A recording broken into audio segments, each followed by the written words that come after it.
Phishing. What is phishing and how can you protect yourself? I'm Bennett from Alpha Legal and welcome to our cybersecurity video.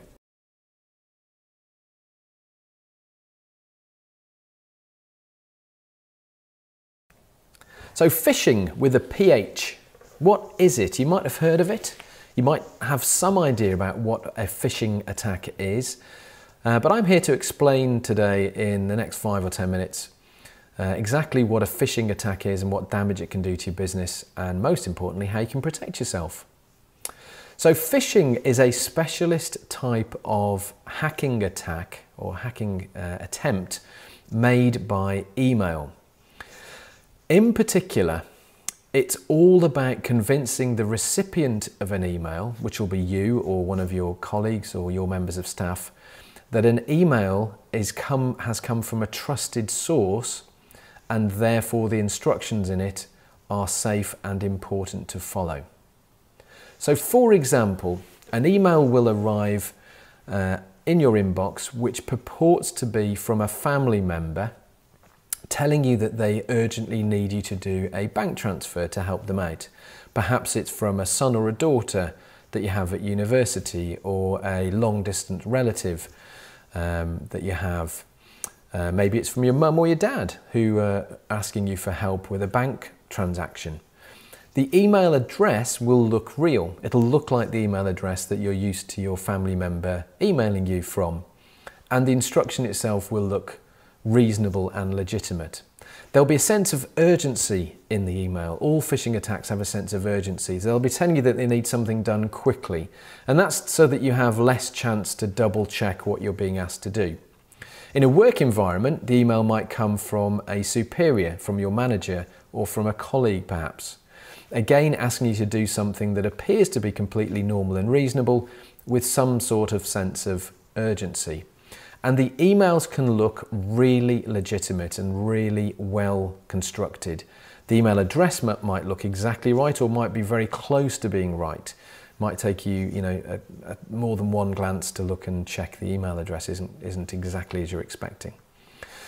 If you don't act on the instructions in the email, you're likely to get another email quite quickly, normally within a few minutes, asking you why you haven't acted on the first one, because the situation that they're asking for help with has escalated and has become even more urgent. And only when you start going down the process of helping them might some alarm bells start ringing about perhaps the amount of money that they're asking for or the particular problem that they found themselves in. And at that point you might well sort of ask somebody to check what's going on, or indeed try and phone your family member or your manager or your colleague to confirm the transaction.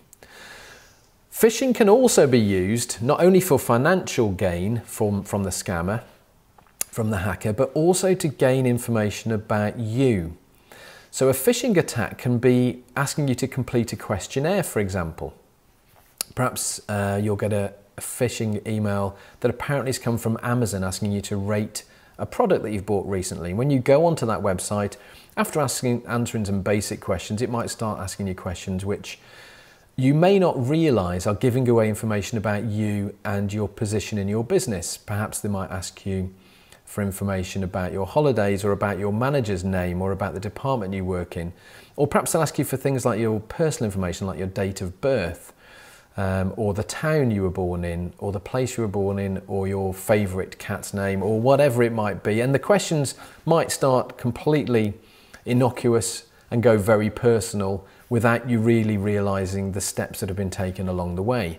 Now, those sorts of phishing attacks are there to gain information about you as a person, which are then used in subsequent attacks on your colleagues or your family to convince them that you're the person that they think you are, or to get information which is used then to try and, for example, guess your passwords.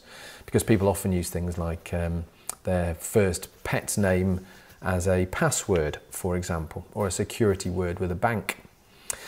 So phishing attacks are all about, like I say, looking like, constructing emails that look like they're from a trusted source to get you to do something or divulge something. And really you need your wits about you, because hackers go to extraordinary lengths now in order to convince you that those emails are legitimate. I've worked with clients over the years who've received phishing emails where hackers have actually bought domain names that are one letter different from the company's domain name in order that they can send an email which looks like it's come from a colleague. So it looks like it's come as an internal email, but actually the domain name it's come from is sort of one letter different, or might be the .co.uk version of a .com email, or indeed a .com version of a .co.uk email.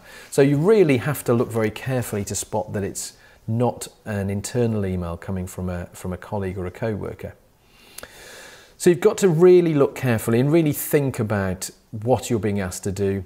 And if you have any doubt whatsoever, ask a colleague to check or contact that person via another route. So don't take the email instruction as being the only instruction that you need. Call them, text them, WhatsApp them, use another method of communication to check that what you're being asked to do is actually legitimate. And do, by the way, take care with things like WhatsApp messages that come off your phone or text messages. Phishing can happen not only by email, it can also happen by any other electronic medium. So Facebook Messenger messages, WhatsApp messages, text messages can all be faked to appear to come from somebody that you know, and asking you to do something that feels a little bit unusual but legitimate. And only when you're going down that process do you realise that you've either given information away that you shouldn't have, or you've actually bought something or paid for something, or bought some gift vouchers and sent them to somebody where in fact you've just been scammed.